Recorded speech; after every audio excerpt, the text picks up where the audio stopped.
today's video, mag-nail art tayo at gagawin natin to. Yan. Kung nakita nyo, kukuha na yan guys. Yan. So, gagawa tayo ng maikling content. Nail art naman tayo guys. Ganun ako ka talentado. Tarantado. Medyo may pagka-onting tarantado tayo. Wait lang. Yan, pinost ko muna kasi yung bona ko. Gising pa kasi siya. Pinost ko muna kasi nanonood na naman ng ng ibang channel. Kaya yun guys, medyo mag-aalas 3 na ng madaling araw kasi nagising na lang ako. Tapos kumain ako ng pancit canton. Kasi masarap yung pancit canton sa midnight snack. Kaya wala tayong ngayon content. Nagkaisip akong gumawa ng content ng maikling content kasi naisip ko rin na mag nail art yun. Kasi yun naman talaga gawain ko mag nail art.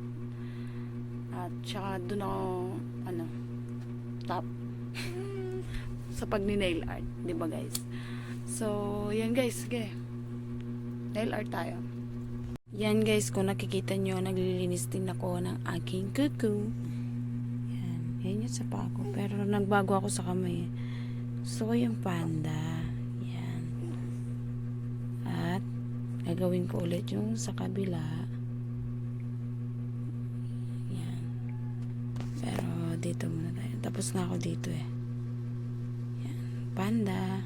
Chee. Ganda. Wait lang guys.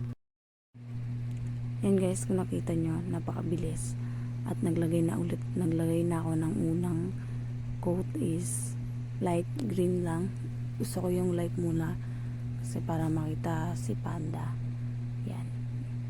Naglagay na ako agad ng coat na green. Top coat. Tapos, patuyuin ng onti lang. Yan. Kapatuyo mo yan. Yan yung niya, tapos kamot pa ako dyan kasi ewan ko ba kung bakit pag nag-cutics kamot si Aling Dora yan. Naglagay na rin pala ako ng katawan ni panda kulay puti. Yan, nakikita nyo kulay puti yan kasi katawan ni panda diba puti. Tsaka wala rin pala akong nahanap na kulay itim na tenga at tsaka mata. Kaya nilagay ko na lang yung pinaka dark na green para magmukhang panda talaga siya. Dapat may diskarte kasi para mabuo natin yung gagawin natin na nail art. Yan. Yan guys, nilagyan ko na siya ng yan. Ay, nalis pala niya yung dumi. Nalis ko pala yung dumi dyan kasi para malis yung sumpa. Tsaka guys, maglalagay pala ako ng mata ni panda sa kabila kong dinesign para makakita si panda kasi mahirap pag bulag siya. Kakaawa naman. Yan, nakita ni Aling Dora yung kanyang kuko kung gaano kapangit. Yan. Guys, naglagay naman ako ng pang tenga ni panda. Yan, tatam-tam ko na siya. Yan yung ginagamit ko sa mga bilog-bilog na pwede mo siyang gawing flower, gano'n. Yan yung ginagamit ko. Ewan ko guys kung uso pa yan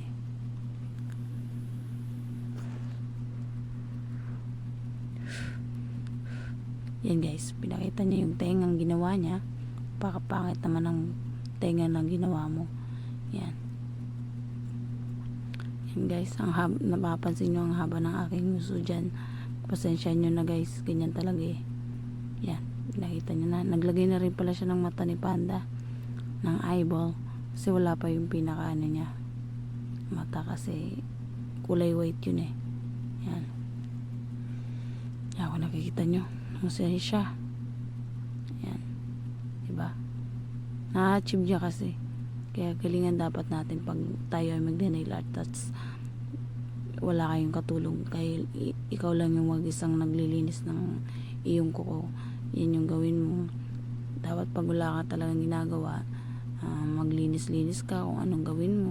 Ako kasi hindi ako sanay na hindi ako walang ginagawa eh. Minsan nga nagsiselfone lang ako. Yan guys. Hindi guys, ang ano ko sa buhay, pag wala akong ginagawa, lalo na pag brown out nagluluto ako, tapos, o kaya naman, tatawagin ko tropa ko, lilinis ako ng kuko. Ganun lang gawain ko, kaya, yung anak ko, kasi meron naman ako medyo makulit na rin kasi yung anak ko.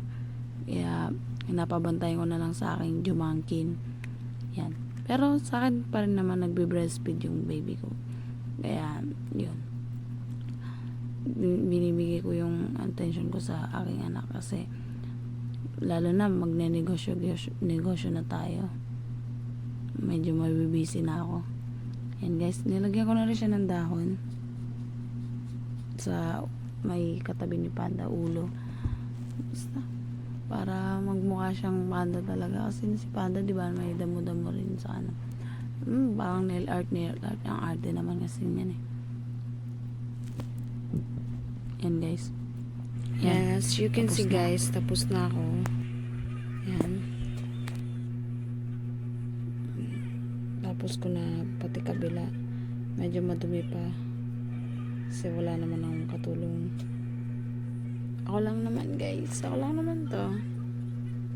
Yan. Yung sa pa ako, ayaw ko munang palitan siya. Kasi kakapalit ko pa lang yan. Okay na yan. Tapos lalagyan ko lang siya ng makintab. Yan. Yan guys. Bye bye. Yun na nga. At tutulog na rin ako. At tapos na rin ako mag nail art guys. So, papakita ko lang. Yan ang aking kuko ngayon. Bukas, mga 3 araw lang ulit, palit naman ako ng nail art kasi ano yun natin yung pagiging ano yun naman natin yung marunong naman maglinis kung di ka nakakapaglinis sa sarili mo. Kaya tipid-tipid rin tayo.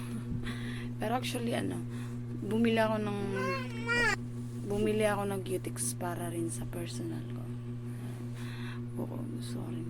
Tsaka naglilinis ako ng tropa ko ng kuko nila. Libre. Kaya ganun. Sige guys, bye bye.